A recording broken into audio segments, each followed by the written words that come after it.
What if I told you that one small town in Pennsylvania was the stage for a battle that would decide the fate of a nation? This isn't just any battle. It's Gettysburg, the three-day clash that became the ultimate turning point of the American Civil War. Let's rewind to the summer of 1863. The war had been raging for 2 long years. The Confederate Army, led by the brilliant General Robert E. Lee, was riding a wave of victories. They felt invincible.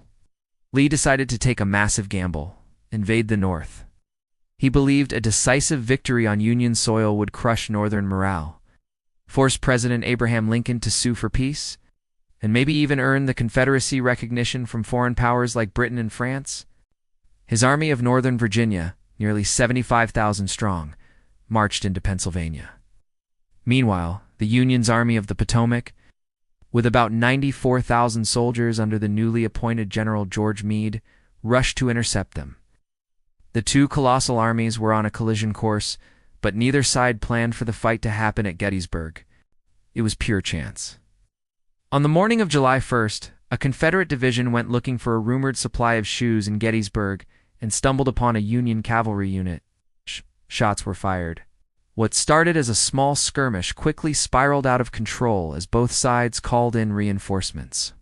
The battle for America's future had begun. On that first day, the Confederates had the upper hand. They pushed the Union forces back through the town of Gettysburg itself. The Union soldiers, battered but not broken, retreated to the high ground just south of town, a series of hills and ridges known as Cemetery Hill, Culp's Hill, and Cemetery Ridge. This defensive position looked like a fishhook, and it would prove to be a formidable fortress.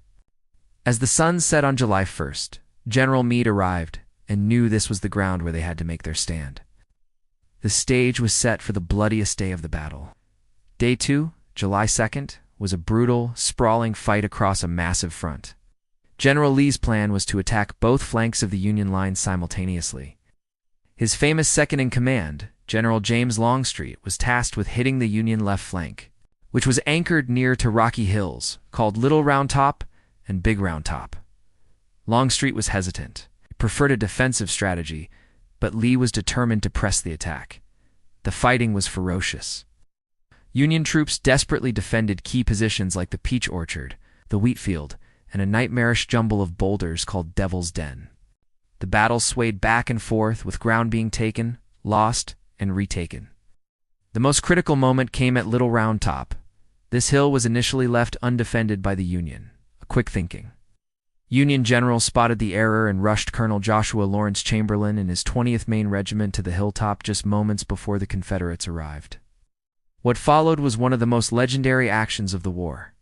After repelling multiple Confederate assaults and running critically low on ammunition, Chamberlain ordered a desperate, last-ditch bayonet charge. The exhausted men from Maine swarmed down the hill, surprising and overwhelming the Confederates, and saving the Union flank from collapse. Had Little Round Top fallen, the Confederates could have rolled up the entire Union line. Chamberlain's charge was a pivotal moment within a pivotal battle. At the end of the day, despite horrific casualties on both sides, the Union line held. After the failures of Day 2, General Lee was faced with a critical decision.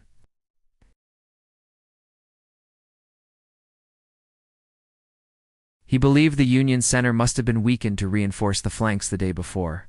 So, on July 3rd, he planned a massive frontal assault on the center of the Union line on Cemetery Ridge.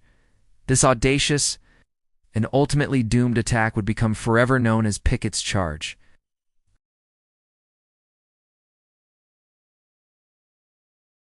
Over 150 cannons opened fire on the Union position, trying to soften it up for the infantry assault. The Union guns fired back, and for nearly 2 hours, the earth shook.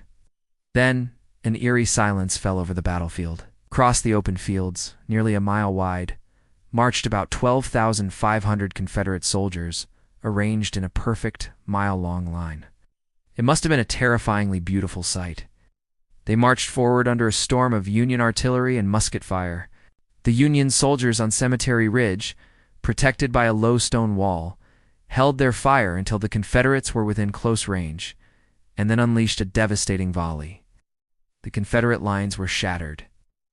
Only a handful of brave men, led by General Lewis Armistead, managed to breach the Union line at a spot now called the high water mark of the Confederacy. But they were quickly overwhelmed. The charge was a catastrophic failure. Lee's army was broken. As the survivors stumbled back to their lines, General Lee rode out to meet them, famously saying, "It is all my fault. The Battle of Gettysburg was over. The cost was staggering."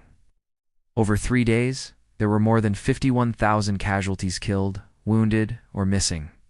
It remains the bloodiest battle ever fought on American soil. The Confederate Army limped back to Virginia, their spirit of invincibility gone forever. They would never again be strong enough to launch a major invasion of the North. The Union victory at Gettysburg, combined with the fall of Vicksburg on the Mississippi River the very next day, marked the decisive turning point of the Civil War. The momentum had swung permanently in favor of the Union. 4 months later, November 1863, President Abraham Lincoln visited the battlefield to dedicate a national cemetery. It was there he delivered the Gettysburg Address, one of the most powerful speeches in history.